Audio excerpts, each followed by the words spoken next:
Hello family, আজকে তোমাদের যেটা দেখাবো সেটা হলো আমার আগের দিন ক্লে দিয়ে জুয়েলারি তৈরি করার পর, হার তৈরি করার পর আর কি।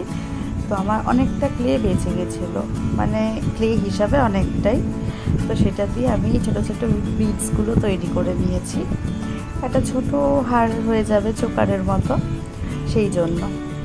তো আমি দুটো কালার ঠিক করেছি, একটা হচ্ছে সি গ্রিন আর গ্রে কালার দিয়ে করব। তো আমি ফার্স্টে এই কালারগুলো করে নিয়েছি প্রত্যেকটাতে। কয়েকটা টোটাল আমার যে কটা রয়েছে তার মধ্যে অর্ধেকটা এই এক কালার, অর্ধেকটা আরেক কালার দিয়ে করব। তো প্রথমে আমি সি গ্রিনটা করে নিয়েছি, করার পর সব কটা হয়ে যাওয়ার পর সাদা আর কালো দিয়ে দেখলাম ওগুলো অনেকটা টাইম লাগছে করতে। তো যেহেতু ছোট ছোট হাত দিয়ে একদমই ধরা যাচ্ছে না ঠিক করে, তাই সব কটা হাতের তালুর মধ্যে নিয়ে একবারে কালারটা দিয়ে করে নিয়েছি। কারণ আমার এমনিতেও 2 থেকে 3 বার কালার করতেই হবে, তো এইভাবে করলে অসুবিধা হচ্ছে না খুব একটা দেখলাম, তাই হাতের মধ্যে দিয়ে আমি কালারগুলো করে নিয়েছি। করে সব কটা কালার রেখে দিয়েছি। শুকিয়ে যাওয়ার পর সেকেন্ড কোট করে নিয়েছি। মোটামুটি পাতলা রেখেছি, খুব একটা ভারী করিনি। দেখো, তোমরা বলো কিন্তু কেমন হয়েছে। আর তোমরা পাশে থাকলে আমি কাজ করার অনেক বেশি এনার্জি, আনন্দ দুটোই পাই।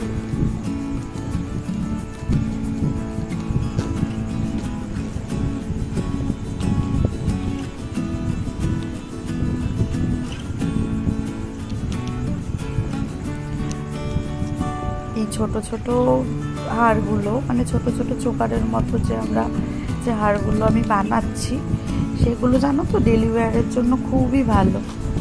যে কোনো সময় ক্যারি করা যায়, যা কিছুর সাথে সেগুলো পরা যায়, ভালো লাগে। এবার আমি দুটো রং দিয়ে, সাদা আর কালো দিয়ে স্প্রে প্রিন্ট করে নিয়েছি। ফার্স্টে সাদা নিয়ে একটু জল দিয়ে একটু ভারী করে, খুব একটা পাতলা নয় আবার একদম ভারী নয়।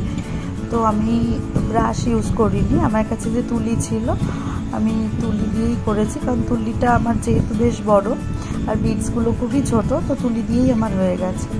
এবার একটা সুতো নিয়ে ওগুলো শুকিয়ে যাওয়ার পর পুরো ড্রাই হয়ে গেছে, তো সেগুলো শুকিয়ে যাওয়ার পর একটা সুতো নিয়ে সেটাকে 5 বার রাউন্ড করে ভাঁজ করে নিয়েছি, নিয়ে একটু মোটা করে নিয়েছি, করে প্রতিটা বিডসের মধ্যে সুতোগুলোকে পরিয়ে দিচ্ছি। হয়ে গেছে। এবার এক্সট্রা যে সুতোটা আছে ওটাকে আমি কেটে নেব একটা ছোট্ট কটন বল করে নেওয়ার জন্য। কারণ এই এত ছোট একটা হারে আমার অনেক বড় ওই কটন বল লাগবে না, তো আমার অল্প সুতোতেই যেহেতু হয়ে যাবে, তাই আমি বাকি টাসেলটা থেকে কেটে নিয়েছি, নিয়ে এটা গিট দিয়ে আমি টাসেল তৈরি করে নিয়েছি। নিয়ে আমি সেই বাকি টাসেলের বাকি সুতোটা দিয়ে আমি কটন বলটা বানিয়ে নিচ্ছি। হয়ে গেছে আমার, দেখো এত সুন্দর দেখতে লাগছে।